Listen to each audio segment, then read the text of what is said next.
One of our favorites here, of course, is Trey Kell, and he heard the news like a lot of, well, not like a lot of other people, actually. You heard it much differently than the rest of us. Yeah. But Trey Kell joining us here on the Mighty 1090. Good to see you. You too. How you doing?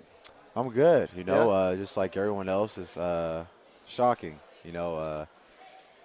I, like everyone else, thought he was coming back for at least another year. And to hear him in the meeting yesterday to say he's going to retire, it's a day we knew he was coming, but we didn't think it was going to be yesterday that when we had figured it out. When you said you knew it was coming at some point, I'm sure that you yourself thought, am I going to make it through my entire college career with Steve Fisher as my head coach? Yeah, I always thought because the point I wasn't really sure was, I think it was 2 years ago when he had that press conference and he signed 3 years. Right. I wasn't sure if that was going to be the day he was going to retire, but when he signed that 3 years, I thought that was going to, next year is going to be the year he's going to stop. But, I'm happy for him. He seems like he's at peace with it. I'm grateful for the years I've had with him, and I have no ill will. I'm excited for him. Trey Kell joining us on the Mighty 1090. He told you guys yesterday? Yeah, we had a meeting at 1 o'clock before we went to weights, and, he basically said he was going to retire.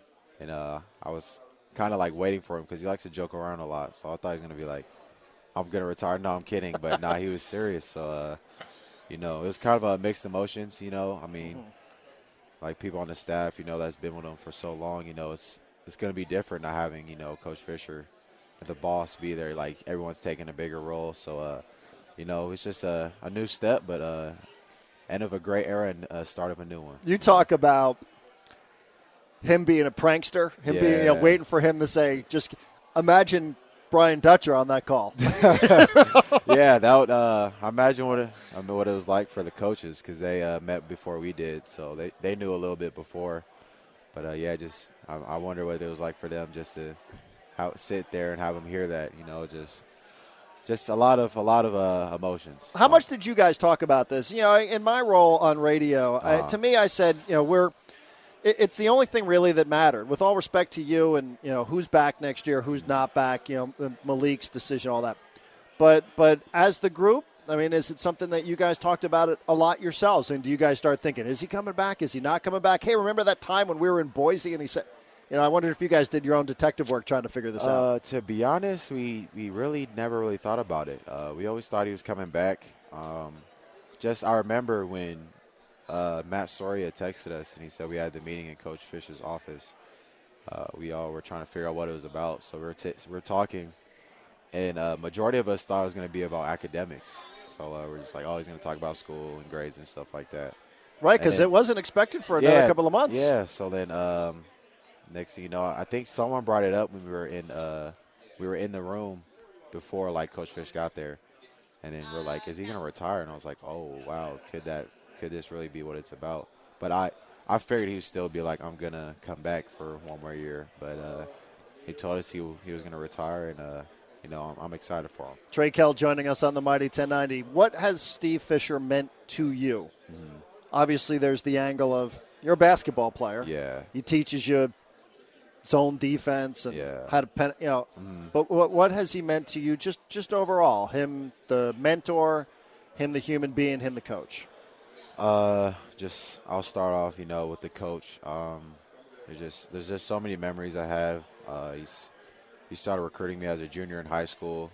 I can just remember when I told him on the phone I was committing, just the excitement he had on the phone. He screamed. He was so excited. Steve Fisher. Yeah, he screamed. It caught me off guard a little bit, but just stuff like that. There's plenty of times, when we're playing and he'll pull me aside and he'll be like, I need you to be the best player on the floor right now. I know you are. And just hearing things like that from your coach just gives you a lot of confidence. So I'm going to miss him from that aspect. Just like everyone's saying about him, just the person Coach Fisher is top-notch.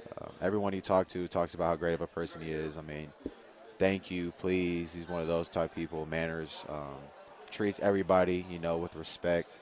And that's all you can ask for, especially with someone that has the power he has. He doesn't seem like he has the power he has. He just makes it seem like he's part of us. Seems like he's sincere about trying to groom you guys as men. Yeah. And a lot of coaches say that sort of stuff, and it goes in one ear and out the other, frankly, when you hear it. Mm-hmm. over and over and over again. Because we all know that the priority is to win, hang banners, and that's how coaches, for the most part, are evaluated. Sure. But there's a sincerity, and at least it appears to me, and you would know better, that he seems genuinely interested in your growth and development as a human being, maybe as much or if not more than he does about you as a basketball player. Yeah, I think it all starts, before every practice we have a thought of the day. Sometimes some of them pertain to just basketball. Sometimes they pertain to both, and there's sometimes he's not even talking about basketball. He's just talking about life in general. He's just one of those people that he sees the big picture. It's not just, all right, did we win or did we lose? It's not like, did you do this, did you do that? He wants to, to have these traits that work on the basketball court but also help you in life. And like he says, that to be the young men he wants us to become. And like he said in there, someone asked him, like, what's he most proud of? And he's like seeing the kids that come here and then the young men they become down the road. I think he really works towards that, and I know he's proud about that. Trey, when you signed here, Brian Dutcher was the associate head coach and the head coach in waiting. Yeah. So this was always a possibility for everybody. Your thoughts now, since you've been around Brian Dutcher more than anybody else, your thoughts about Brian Dutcher becoming your head coach? Oh, man, Dutch. Me and him have a funny relationship. Really? Yeah, it's just he's always in a happy mood, joking around mood. So there's plenty of times in practice, like I'll just be sitting there in the huddle listening to coach, and then out of nowhere he'll sneak up behind me and smack me in my head or something, and just walk away laughing. So that's just the type of relationship we have. He called me yesterday. We talked. It's just one of those things. He's excited to start, and he knows it's not going to be just the easiest transition. It's going to be, some bumps in the road. And he's just like, I'm looking forward to you being a leader and helping us make this road smooth as we possibly can. So I'm excited to work with Dutch. I've known him forever, just like Fish. He recruited me since I was a junior in high school, so it's going to be exciting. Yeah, I mean, this is, as Fisher said, he's not going to disappear. Yeah. He's going to be around. And I love what he says, too, about the place that this program is in now.